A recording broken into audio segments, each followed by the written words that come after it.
Assalamualaikum warahmatullahi wabarakatuh.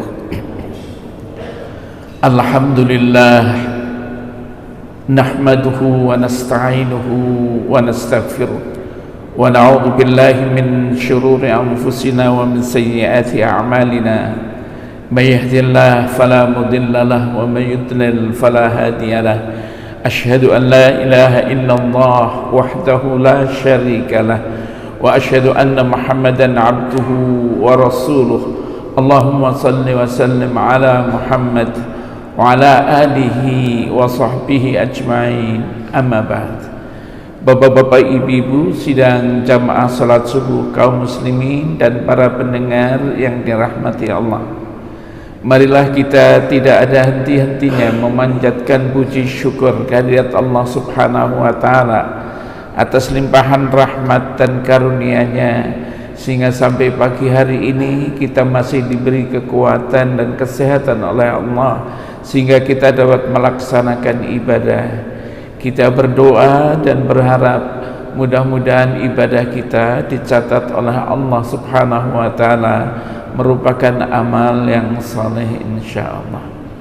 Bapak-bapak, ibu-ibu yang dimuliakan Allah, pada pagi hari ini masih di dalam bab yang sama, yaitu akhlak pribadi muslim.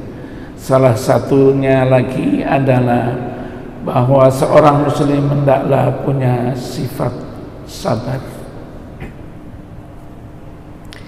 Kita simak sebuah hadis Rasulullah SAW yang bersumber dari Abu Yahya Suhaib bin Sinan radhiyallahu anhu.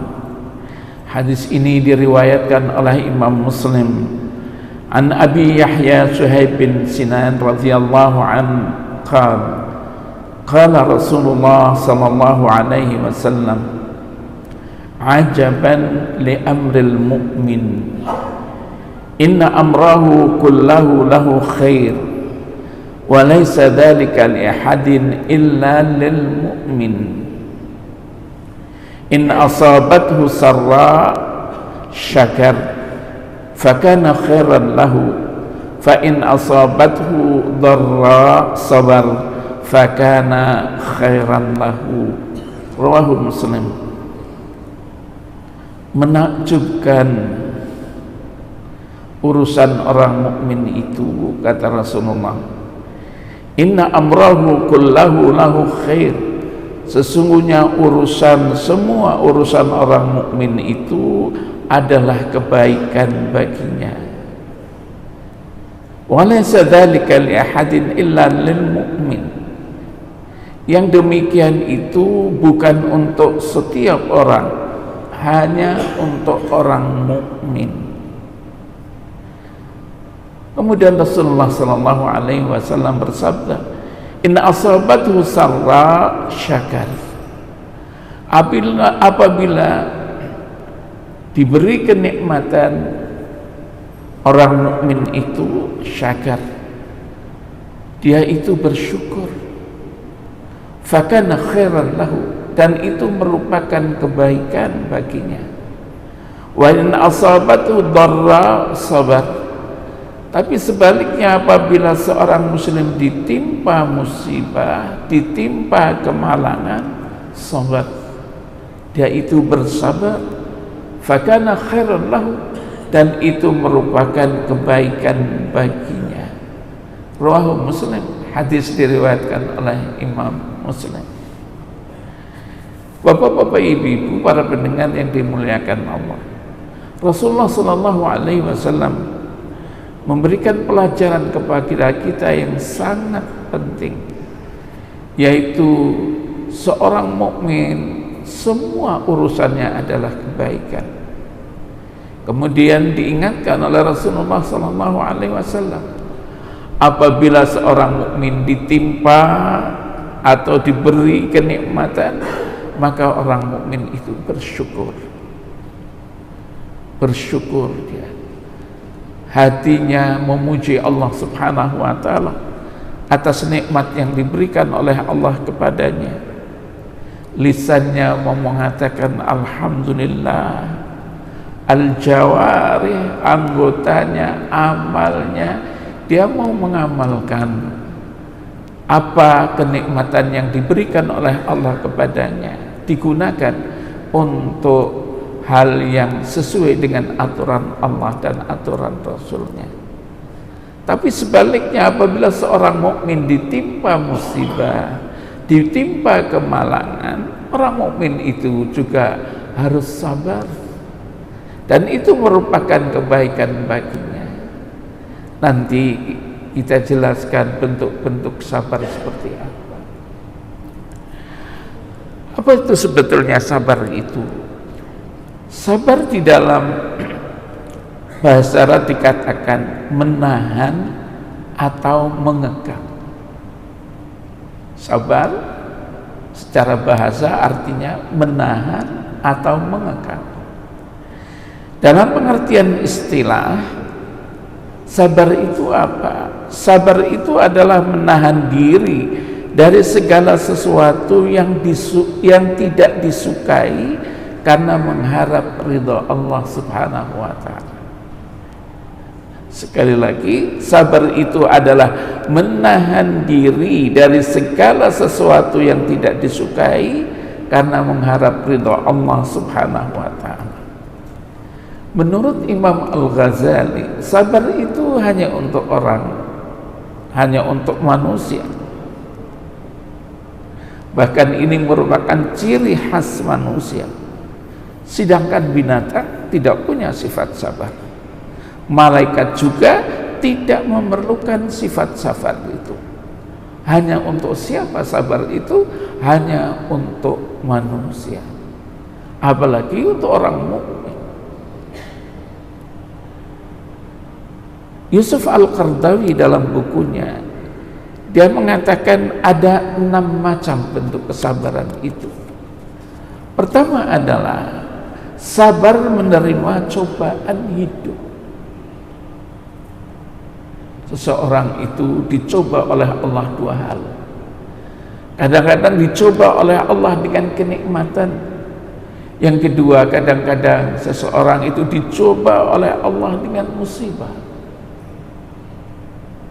Diberi rezeki yang banyak, rezeki yang melimpah, punya jabatan, punya kedudukan, punya ilmu, dan macam-macam. Diberi oleh Allah kenikmatan. Ingat, itu adalah cobaan hidup. Sering orang mengatakan itu amanat. Yang kedua, seseorang itu diuji dengan musibah, rasa takut, kelaparan, ditinggal mati oleh pasangan hidupnya, suami atau istri, ditinggal mati oleh anaknya yang tercinta dan disayanginya, ditinggal mati oleh temannya yang setia dia dengan dia. Itu semuanya adalah bentuk-bentuk yang namanya musibah. Hal ini sebagaimana dikatakan oleh Allah Subhanahu wa ta'ala dalam surat Al-Baqarah ayat 155 sampai ayat 157.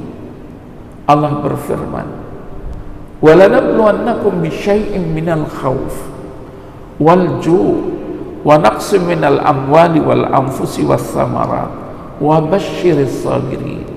Allah berfirman, sungguh kata Allah, kami akan mencoba kamu bisyai'im minal khawf, dengan sedikit rasa ketakutan, wal ju', dan kami akan mencoba kamu dengan kelaparan, wa naqsim minal amwal, dan kami akan mencoba kamu dengan kekurangan harta, wal anfus, kekurangan jiwa, was thamarat, kekurangan buah-buahan.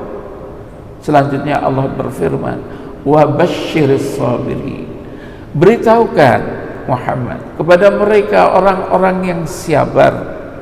Siapakah orang yang sabar itu? Alladzina idza asabathum musibatun qalu inna lillahi wa inna ilaihi rajiun. Orang-orang yang sabar itu adalah orang-orang yang apabila ditimpa musibah, mereka itu mengatakan dengan sepenuh keimanannya, dengan sepenuh keikhlasan hatinya mengatakan inna lillahi wa inna ilaihi raji'un, sesungguhnya kami milik Allah, wa inna ilaihi raji'un, dan sesungguhnya kami akan kembali kepadanya.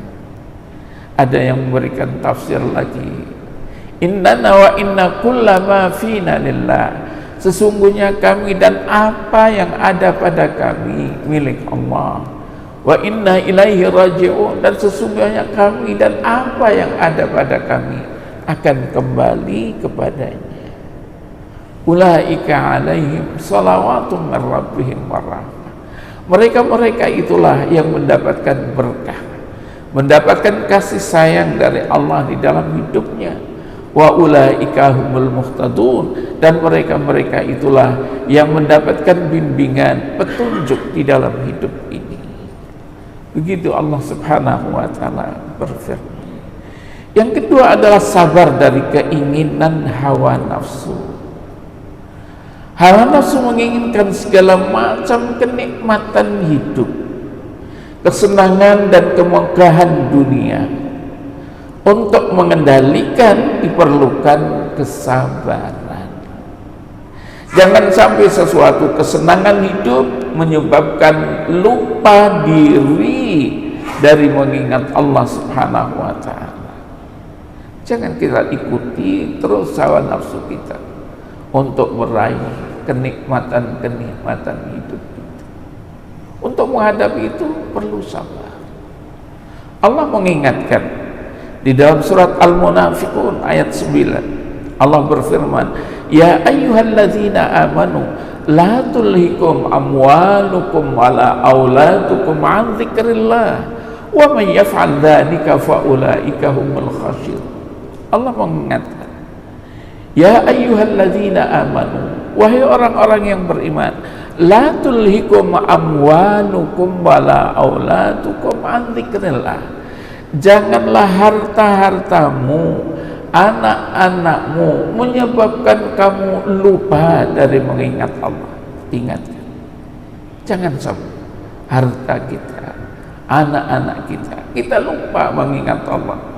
Wa may yaf'al dzalika fa ulaika humul khasirun, maka barang siapa yang melakukan hal itu, mereka itulah orang-orang yang merugi. Kemudian Allah selanjutnya mengatakan, wa anfiqu mimma razaqnakum min qabli ayyatiya ahadakumul maut, berikanlah sebagian dari apa yang kami rezekikan kepadamu. Kapan? Min qabli ayyatiya ahadakumul maut, sebelum kematian itu merenggut kamu. Fayaqul, lalu dia bilang, laula akhartani ila ajalin qarib, ya Allah, tundalah kematianku barang sebentar saja, fa asaddaqa, saya mau bersedekah, wa akum minas salihin, saya akan menjadi orang yang saleh, ya Allah, tunda kematianku sebentar saja. Kemudian selanjutnya Allah mengatakan, wala yu'akhirallahu nafsan idza jaa ajaluha, sungguh tidak akan Allah mengakhirkan jiwa seseorang, kematian seseorang, idza jaa ajaluha, apabila ajalnya sudah tiba. Karena itu hadis ini, ayat Al-Quran ini ditafsirkan dengan hadis. Apa hadis? Kalau seseorang itu sudah yughargir itu nafasnya sudah ada di tenggorokan, dia mau meninggal, dia baru bilang, Rabbi, dan baru wahai Tuhanku, tundalah kematianku barang sebentar saja, saya mau sedekah, saya mau menjadi orang yang saleh. Diingatkan, wala yu'akhirallahu nafsan idza jaa ajaluha, Allah tidak akan menunda kematian seseorang apabila ajalnya sudah tiba. Tidak akan. Wallahu khabirum bima ta'malun, Allah Maha mengetahui apa yang kamu lakukan. Karena itu bapak-bapak ibu, kalau mau beramal soleh cepat, mumpung kita masih hidup. Jangan nanti ketika kita sudah meninggal, mumpung masih hidup, mumpung kita mempunyai kesempatan, berbuat baiklah, beramal salehlah. Kemudian Yusuf Al-Qaradawi selanjutnya mengatakan, sabar dalam ketaatan kepada Allah. Rabbus samawati wal ardi wa ma bainahuma fa'budhu wastabir li'ibadatihi hal ta'lamu lahu samia. Rabb, Tuhan yang menjadikan, mengurus langit dan dunia ini, wa ma bainahuma, dan apa yang ada di antara keduanya.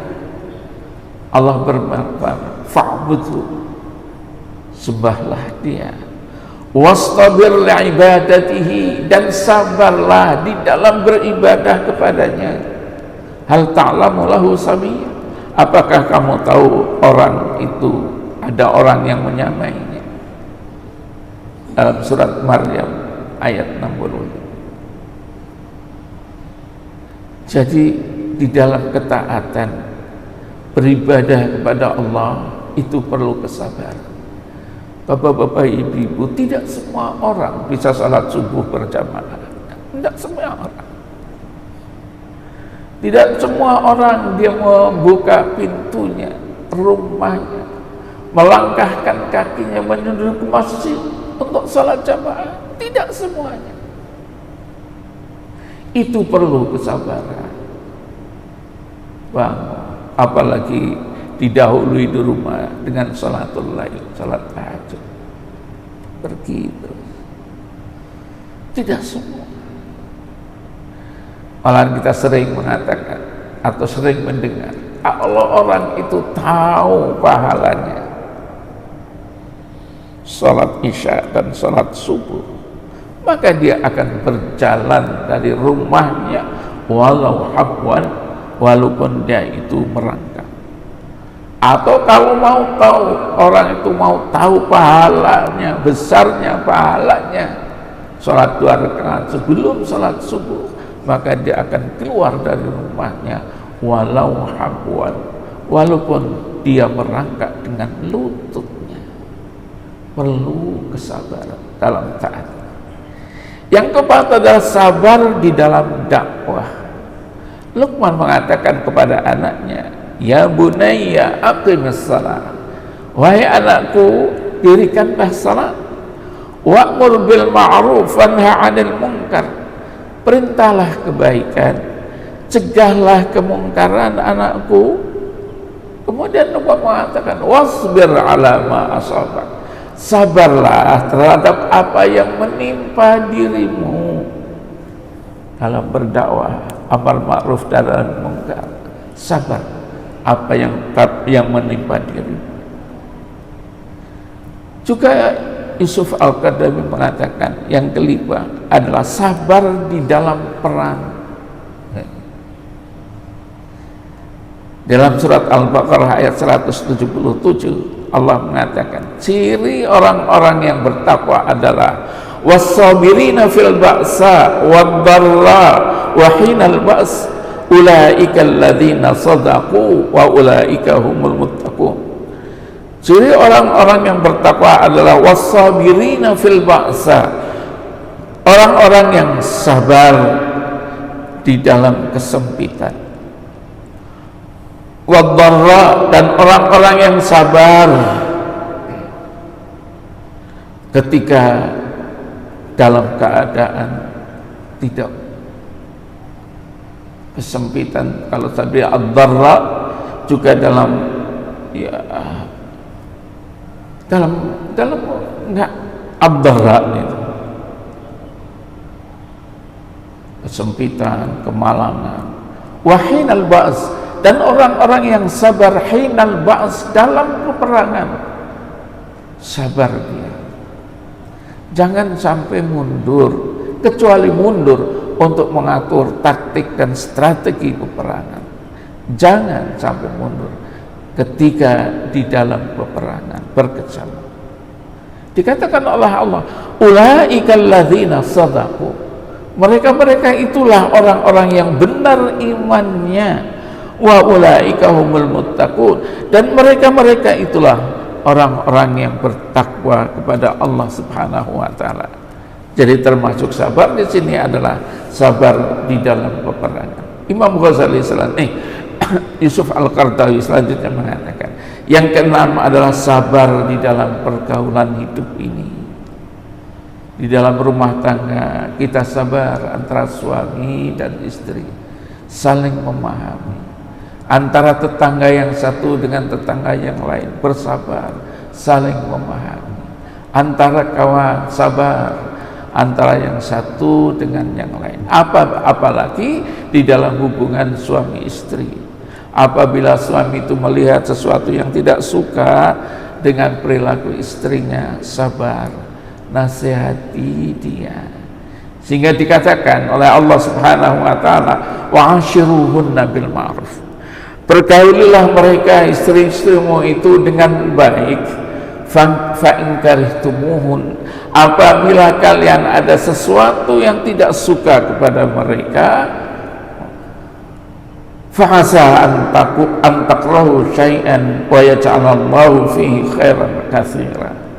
Mungkin apa yang kamu tidak suka, Allah Subhanahu wa taala akan menjadikan di dalamnya khairan katsira, kebaikan yang baik. Salah satu sisi mungkin, ya istriku kenapa begitu, dinasihati, tapi masih banyak kebaikan-kebaikan yang dilakukan oleh istrinya.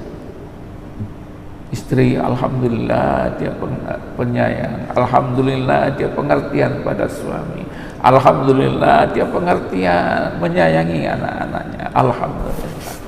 Di sana masih ada kebaikan-kebaikan.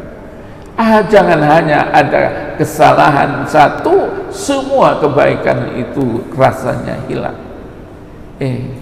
Apa yang tidak kamu senangi, sesungguhnya Allah akan menjadikan di dalamnya itu kebaikan yang banyak untuk kalian.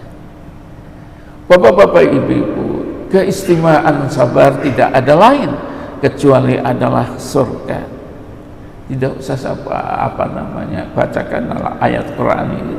Nanti lihat surat Ali Imran ayat 14, ayat 15 sampai dengan ayat 17.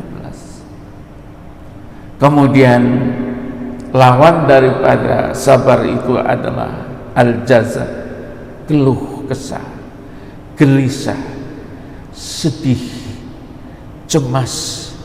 Kadang-kadang seseorang itu bisa putus asa. Allah berfirman dalam surat Al-Ma'arij, innal insan khuliqa halwa, sesungguhnya manusia itu diciptakan dengan keluh kesah. Wa idza massahu syarru jazua, apabila ada kejahatan, kejelekan menimpa dirinya, maka dia itu putus asa.